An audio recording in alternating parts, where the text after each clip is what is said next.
morning mga kababayan. Ngayon po ay maraming araw na dito sa terminal sa Ortigas Grand Terminal.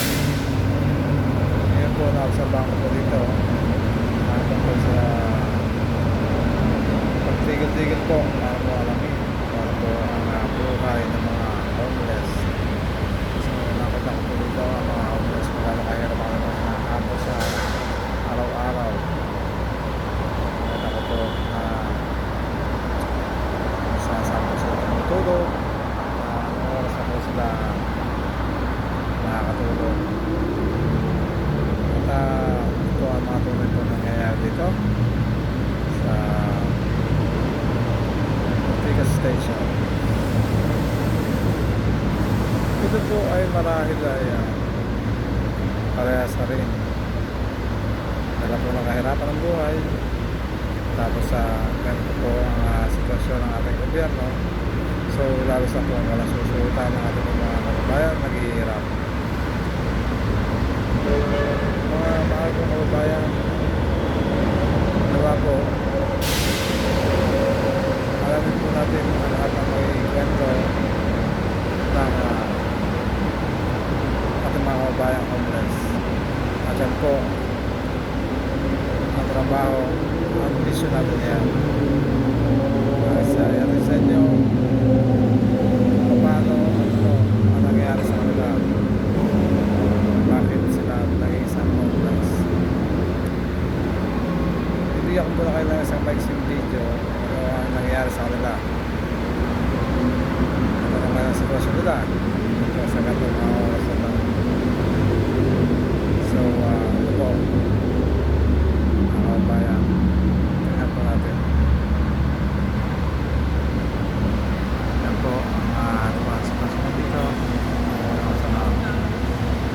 sa Ortigas, sa station ng Ortigas. Tingnan po ang ating mga kabayan.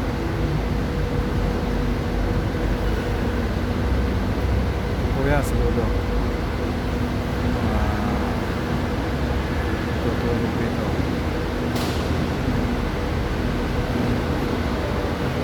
Sila dito nasisikap tulog.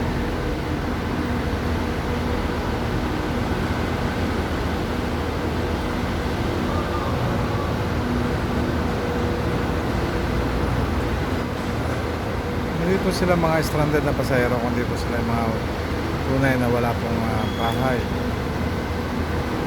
Dito po sila tumutulog tuwing alas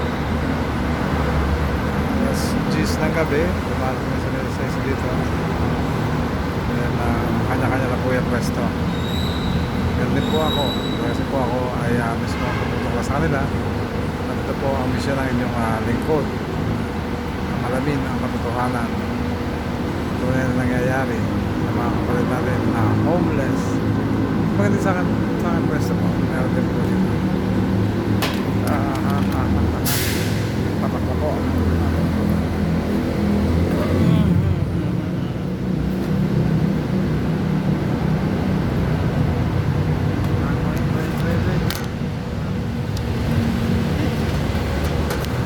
Sira lang po niya. Yan. Ayan. Kabayan. Sumarap.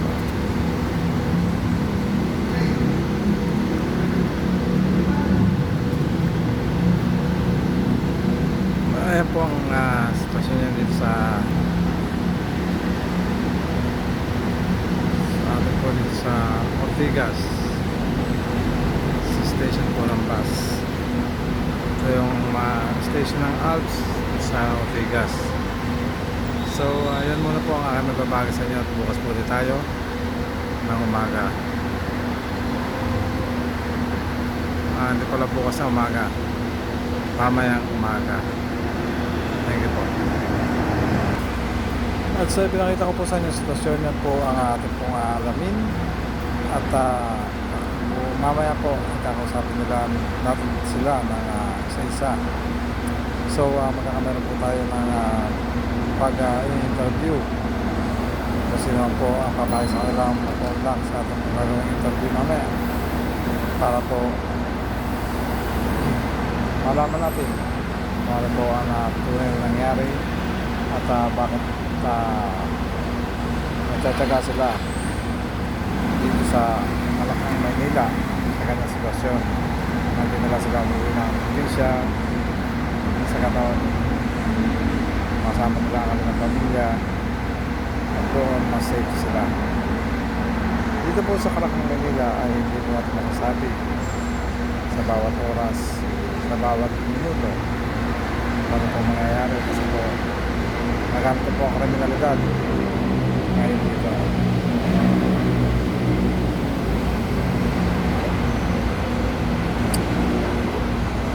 Yan po, nakakalungkot lang po sabihin pero yan po ang katotohanan. Kaya mga kababayan, sana po tayo po mismo sa ating kanang sarili ay magpasaliksik din po para po ang tunay na mangyayari. Napakahirap po ng ganitong klaseng sitwasyon. Ramdam na ramdam ko po na napakahirap pero ako po mismo ang yung lingkod ay gumaganap din po na ano po ang kanila pong ginagawa sa ngayon. Pero gusto ko rin po maranasan kung ano po ang talagang buhay ng isang homeless. Alamin po natin lahat pati po yung sa kanilang pang-araw-araw, paano po sila kumakain, paano po sila nabubuhay dito. Yan po, lahat po ay alam natin yan. At yan po ang aking pong mission, ang alamin ang buhay ng bawat isang homeless. Abangan po natin. Napaka-exciting na atin pong gagawin at gagawin po namin yung lingkod kasi po gaganapan ko rin po ng isang homeless.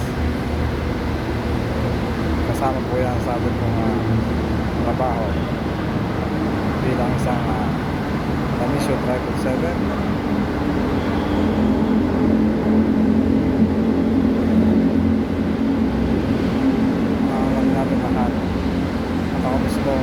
Kailangan maramdaman ko rin kung ano ang tunay na maramdaman kapag kayo napupulong sa kalye, paano ang kating ng lamok, kung ikaw ba'y apis sa iyong ating nagulugan, ano ba ang itong naman, paano sa bawat oras ang makalamang yung sikmura, ano ang dapat na gawin.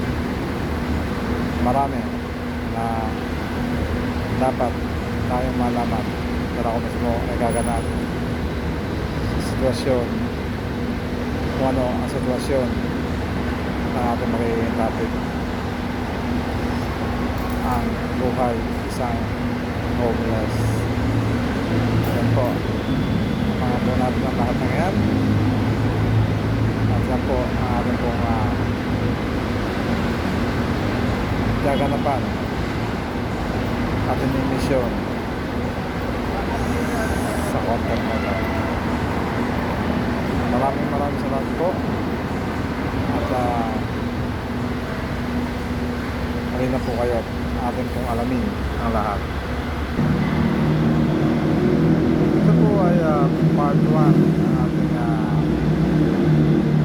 ating topic ng ating content ngayon, buhay isang homeless. So mga part 2, part 3, part 4, part 5 until matapos po itong ating pong mission. Makakalam po ba ito? So yan po, mga po natin lahat dyan. Sana po patuloy niyo pong tutukan ang akin na pag-mission. Sa ganun po malaman po natin, maramdaman natin kung ano isang buhay na isang walang tirahan, paano sila nabubuhay, ano mga diskarte nila at ano ang mga ginagawa, ano ang daily routine nila para makasurvive sa kanilang mga pangangailangan. So yan po ang ating alamin sa susunod, sa part 2 ng ating pong content, ang buhay homeless. Thank you po.